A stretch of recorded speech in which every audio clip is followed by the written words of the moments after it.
नामांचे केलिया स्मरण होय सकळ विद्यांचे अधिकरण तेच बंधू श्री चरण श्री गुरूंचे ते नमस्कारुडी आता ओम नमो ज्ञानेश्वरा करुणा करा दयाळा तुमचा अनुग्रह लादलो पावन झालो चराचरी काय माझी वाणी मानेल संतांसी रंजवू चित्तासी आपुलिया माझी वाणी तुझे वर्णी गुणनाम ऐशे देई प्रेम काही कळा मस्तक हे पायावरी वार करी संतांच्या श्री गुरुचरण सरोज रजनिज मन मुकुर सुधारी बनरहु रघुवीर विमल जसो जुदायक फलचारी बुद्धिहीन तनुजालिके सुमिरो पवन कुमार बल बुद्धि विद्या देहु मोहि हरवु कलेश विकार हाथ वज्र ध्वजा विराजे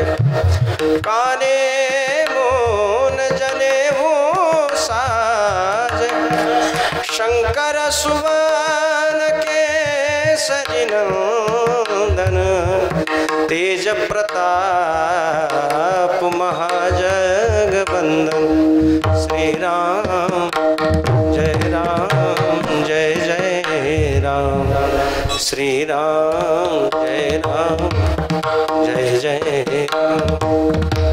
लोकाभिरामं रणरंगधीरं राजीव नेत्रं भूषणाथं कारुण्यरूपं करुणाकरन्तं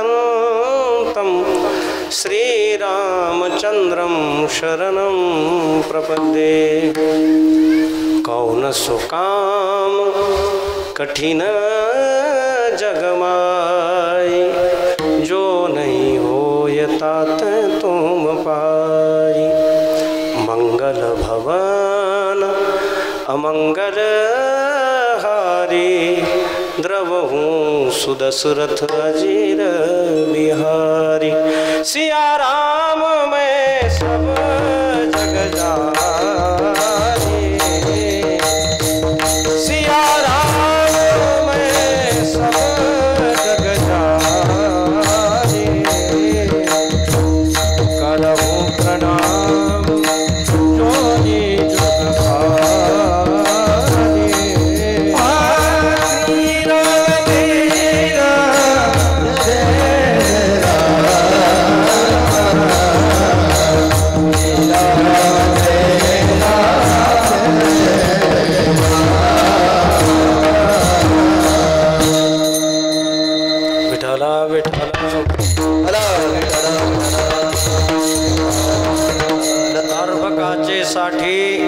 अर्भकाचे साठी पंते हाती धरिली पाटी तैसे संत जगी क्रिया करुणी दाविती अंगी प्रस्तुत प्राप्तस्थळी प्राप्त प्रसंगी सेवे करता निवडलेला अभंग वैराग्य राग रसिक जगद्गुरु जगदवंदनीय संत श्रेष्ठ तुकाराम महाराज यांचा अतिशय महत्त्वाचा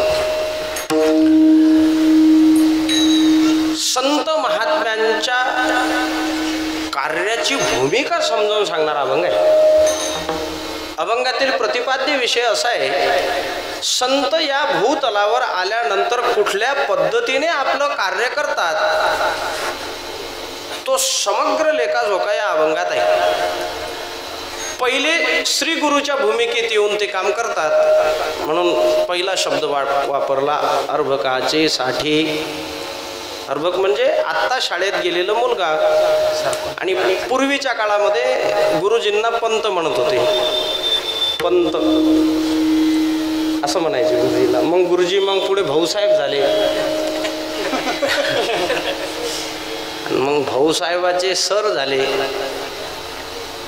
आणि गुरुजी सर झाले आणि सगळी सर झाली नाही तर पूर्वी त्यांना पंत म्हणायचे। आणि शाळेतल्या लहान मुलाला गरज नसताना जसे स्वतःच्या हातात पाटी घेऊन ते पंत त्यावेळेला ग गरे गडूचा शिकवत होते तसे संत तुम्हाला त्या भूमिकेत येऊन परमार्थातला ग गरे गडूचा शिकवतात। तिकडे ग गरे गडूचा होतो आणि इकडे ओम नमोजी अध्याय इथून सुरुवात करावी लागते पण ही भूमिका मात्र गुरुची आहे। संतांची कार्यपद्धती कशी आहे म्हणून दुसरा दृष्टांत दिला. बालकाच्या चाले माता जाणूनी पाऊल घाले. आईला चालता येत नाही का? नाही म्हणते. हा मॅरेथॉन जिंकली का आईने? चालता येते तिला, पण ती आपल्या बाळाला पहिलं पाऊल जेव्हा शिकवत असते त्यावेळेला त्यालाच कसं पाऊल टाकावं हे शिकवते. तसे संत पारमार्थिक क्षेत्रातले पहिले पाऊलं कसे टाकावे हे शिकवतात.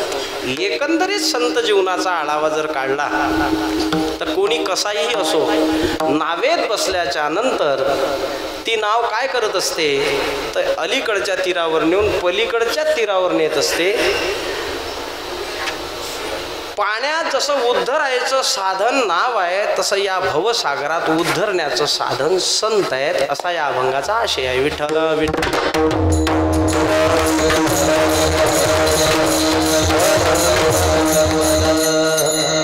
सालाबादाप्रमाणे चालू असलेला धर्मनाथ बीज उत्सव अखंड हरिनाम सप्ताह, त्याच्यामध्ये श्रीमद भागवताची कथा ज्यांच्या अमृततुल्य वाणीतून आपण त्या कथेचा आस्वाद घेतात असे परमश्रद्धेय परमादरणीय हरिभक्तीपरायण शेवालाल महाराज. इथं येण्याचं औचित्य आमचे उमेश महाराज रामकर. नाही असं कसं काय?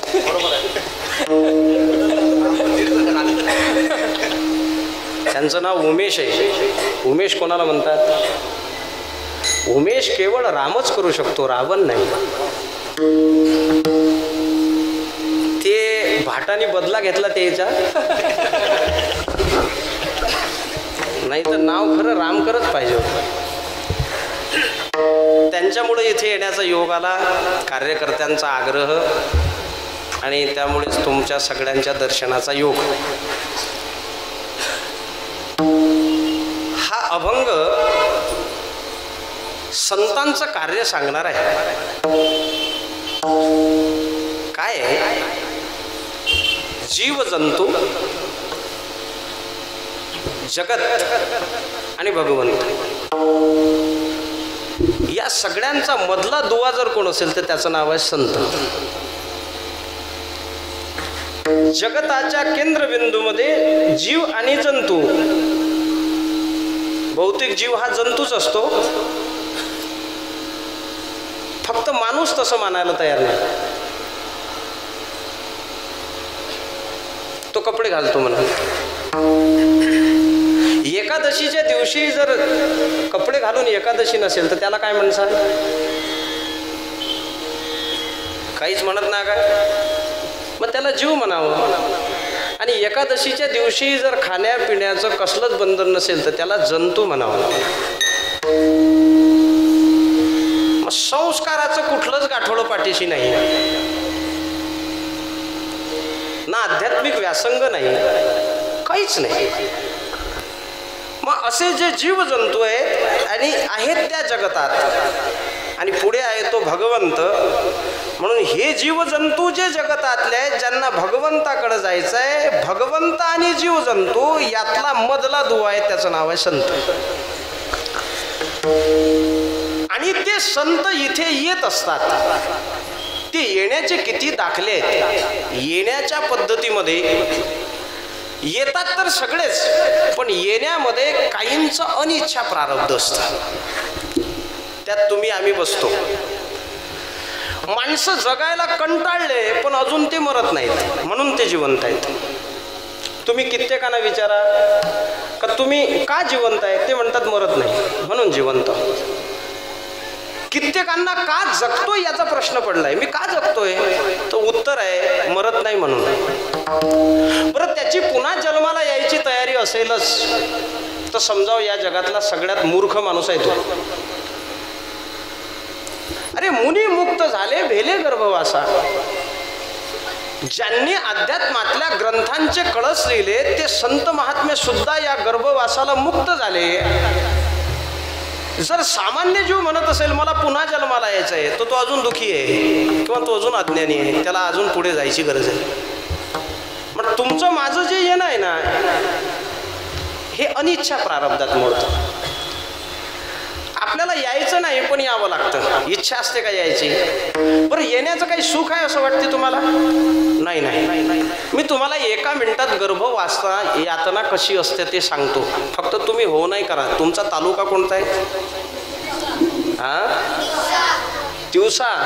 वा, तिवशाला बस स्टॉप आहे? बस स्टॉपमध्ये गाड्या जातात? तुम्ही जात असाल तिवशाला. मग तिवशाला गेले म्हणजे जिथे बस स्टॉप आहे तिथे दोन गोष्टी असतात. एक चहाची कॅन्टीन आणि दुसरं सुलभ शौचालय. ही पाटी वाचली का तुम्ही? सुलभ शौचालय ही पाटी वाचली का? गेले का त्याच्यात? नाही ना, बरं झालं नाही गेले. दोन गोष्टी असतात. पुढे चहा असतो. चहावाल्याला काही माणसं म्हणतात गोल्डन कळक कर. गोल्डन कळक हे मला परभणीला गेल्यावर कळलं.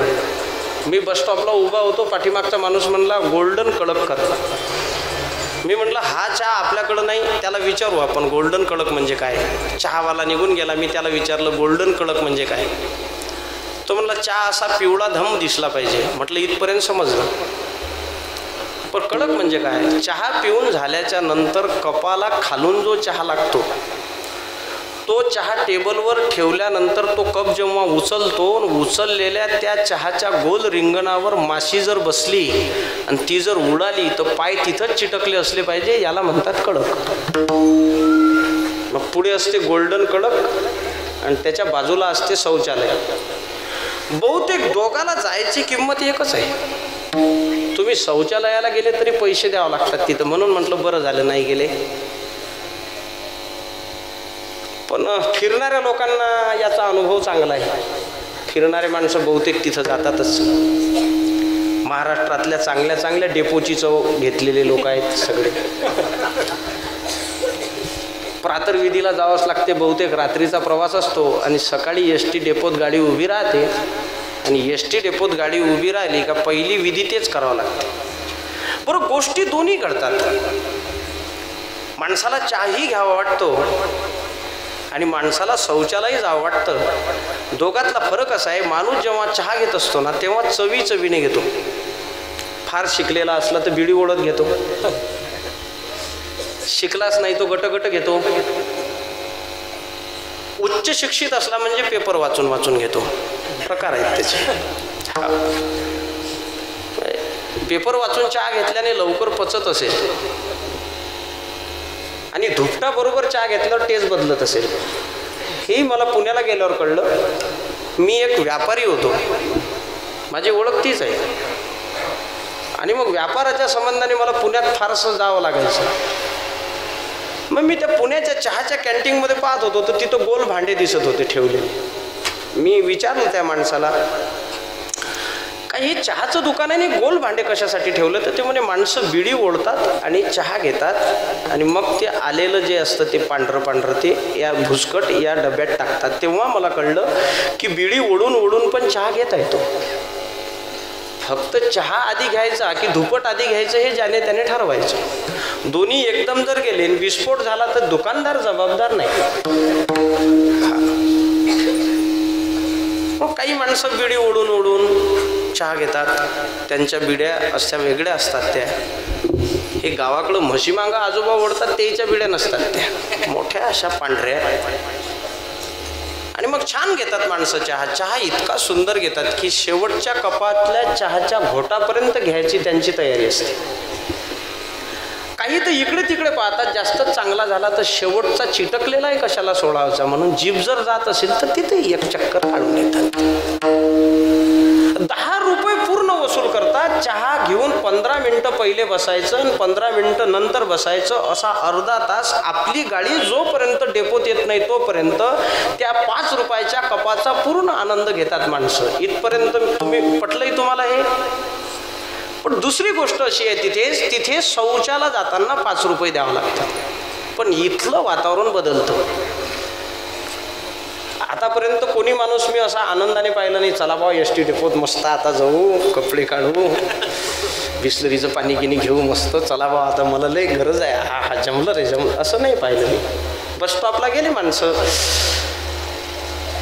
की तोंडाला बांधून घेतात, वाकडं तिकडं तोंड करतात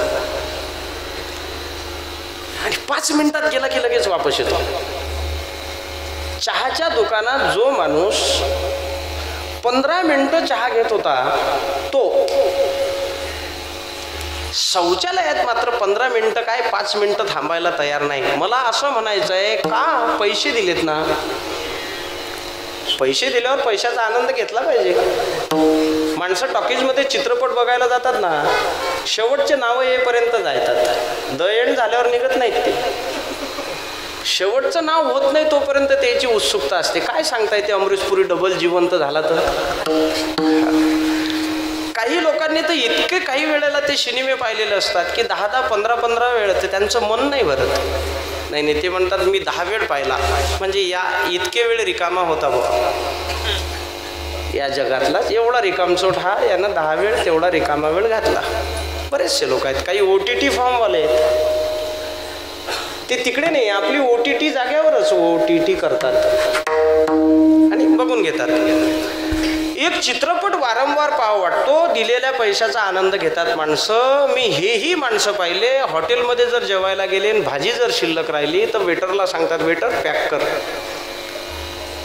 मी 2-3 जणांना विचारलं, म्हटलं ही शिल्लक राहिलेली भाजीचं काय करणार आहे? म्हणे उद्या खाईन. अरे पण ती खराब होईल, म्हणजे पैसे दिले ना. पैसे देऊन हॉटेलची भाजी घरी नेणारे माणसं शिल्लक राहिलेली पाहिले, चहा चवीने घेणारे माणसं पाहिले, पण अजून शौचाला गेलेला माणूस चवीने शौचाला गेला असं अजून पाहिलं नाही.